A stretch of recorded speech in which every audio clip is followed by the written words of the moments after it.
Jó capítulo 28. Na verdade, há veios de onde se extrai a prata, e lugar onde se refina o ouro.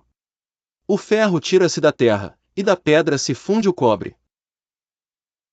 Ele põe fim às trevas, e toda a extremidade ele esquadrinha, a pedra da escuridão e a da sombra da morte.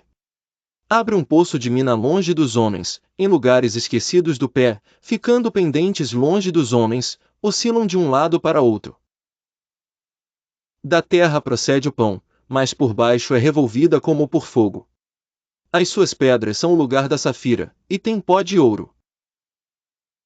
Essa vereda a ave de rapina a ignora, e não a viram os olhos da gralha.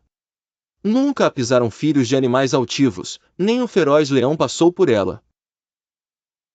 Ele estende a sua mão contra o rochedo, e revolve os montes desde as suas raízes. Dos rochedos faz sair rios, e o seu olho vê tudo o que há de precioso. Sobrescrito os rios tapa, e nem uma gota sai deles, e tira à luz o que estava escondido. Porém onde se achará a sabedoria, e onde está o lugar da inteligência? O homem não conhece o seu valor, e nem ela se acha na terra dos viventes. Sobrescrito o abismo diz, não está em mim, e o mar diz, ela não está comigo. Não se dará por ela ouro fino, nem se pesará prata em troca dela. Nem se pode comprar por ouro fino de Ofir, nem pelo precioso ônix, nem pela safira. Com ela não se pode comparar o ouro nem o cristal, nem se trocará por joia de ouro fino. Não se fará menção de coral nem de pérolas, porque o valor da sabedoria é melhor que o dos rubis. Não se lhe igualará o topázio da Etiópia, nem se pode avaliar por ouro puro. Donde, pois, vem a sabedoria, e onde está o lugar da inteligência? Pois está encoberta aos olhos de todo vivente, e oculta às aves do céu. Sobrescrito 2 a perdição e a morte dizem, ouvimos com os nossos ouvidos a sua fama. Sobrescrito 3 Deus entende o seu caminho, e ele sabe o seu lugar. Porque ele vê as extremidades da terra, e vê tudo o que há debaixo dos céus. Quando deu peso ao vento, e tomou a medida das águas. Quando prescreveu leis para a chuva e caminho para o relâmpago dos trovões. Então a viu e relatou, estabeleceu-a, e também a esquadrinhou. E disse ao homem, eis que o temor do Senhor é a sabedoria, e apartar-se do mal é a inteligência. Jó capítulo 29. E prosseguiu Jó no seu discurso, dizendo: Ah! Quem me dera ser como eu fui nos meses passados, como nos dias em que Deus me guardava. Quando fazia resplandecer a sua lâmpada sobre a minha cabeça e quando eu pela sua luz caminhava pelas trevas.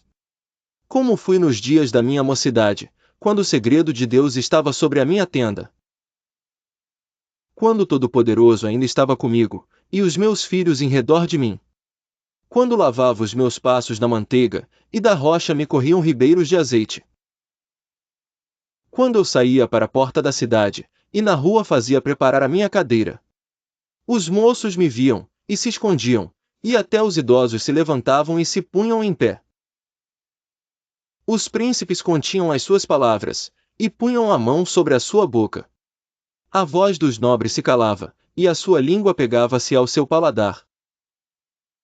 Ouvindo-me algum ouvido, me tinha por bem-aventurado, vendo-me algum olho, dava testemunho de mim.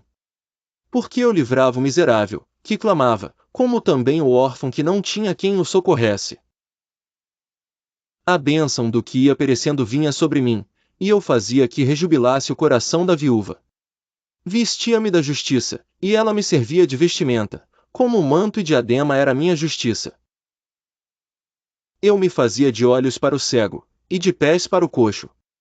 Dos necessitados era pai, e as causas de que eu não tinha conhecimento inquiria com diligência.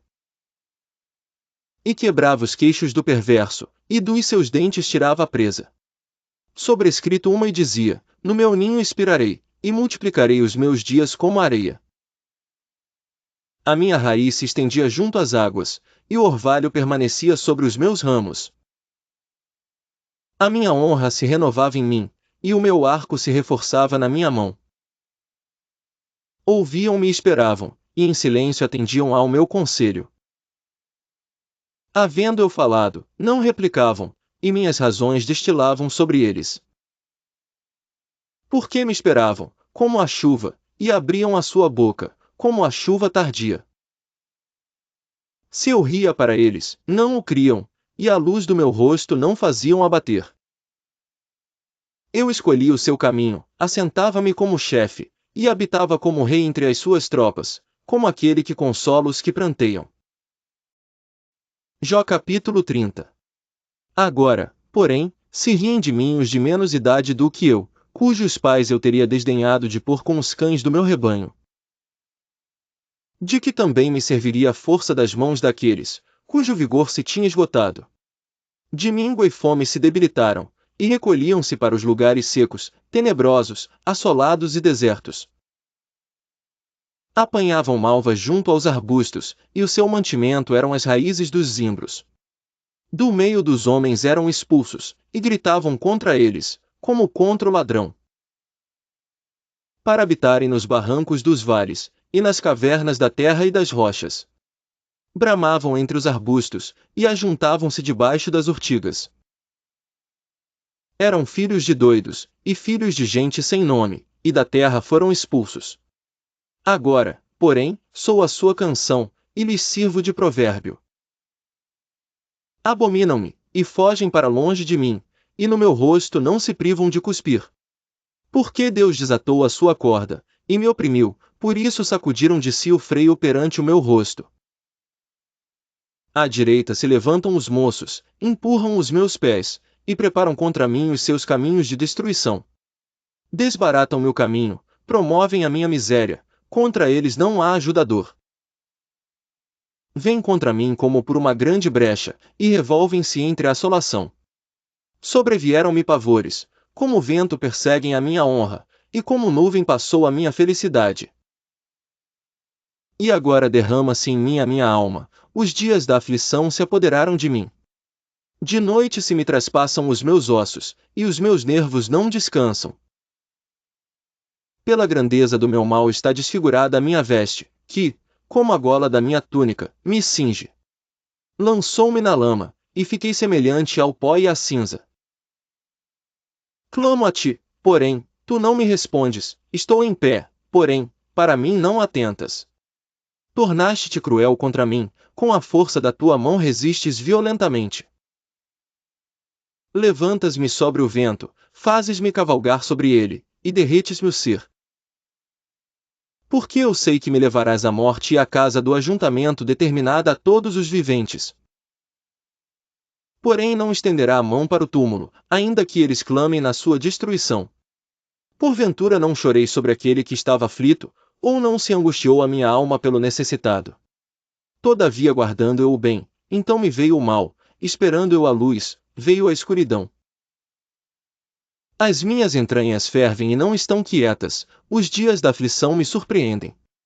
Denegrido ando, porém não do sol, levantando-me na congregação, clamo por socorro. Irmão me fiz dos chacais, e companheiro dos avestruzes. Enegreceu-se a minha pele sobre mim, e os meus ossos estão queimados do calor. A minha harpa se tornou em luto, e o meu órgão em voz dos que choram.